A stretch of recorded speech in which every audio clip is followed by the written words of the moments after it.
حضرت مولانا جلال الدین رومی۔ وقت ایک بہت ہی خوبصورت اور انمول جذبہ ہے۔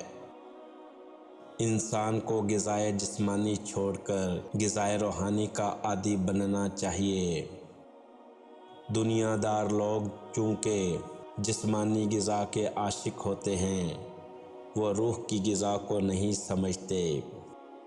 اے انسان، جو مصیبت تجھے پہنچتی ہے وہ تیرے اپنے ہاتھوں کی کمائی ہے۔ یاد رکھ، جب تک تیرا عشق دنیا سے ہے تیرا مقام نہ بدلے گا۔ جب تو اللہ کے لیے کسی سے ناراض ہوگا تب عشق میں سچا ثابت ہوگا۔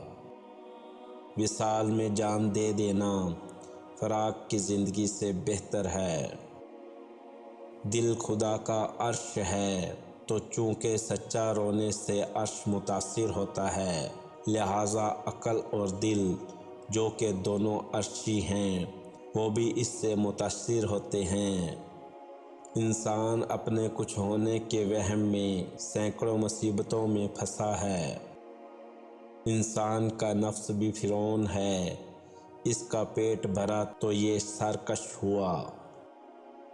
باہمت لوگ اپنے باطنی احوال کی لالہ جوہر سے بھی زیادہ حفاظت کرتے ہیں۔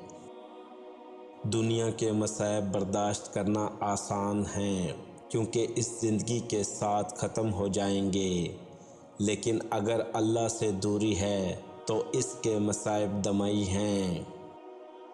اللہ کے حکم اور مرضی کے خلاف آرزو کرنا بھی اس سے بھاگنے کے مترادف ہے۔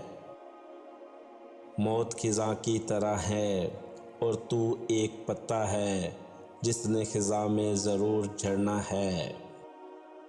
ٹوٹے ہوئے دل سے نکلنے والی فریاد 100 سالہ عبادت سے زیادہ اثر رکھتی ہے۔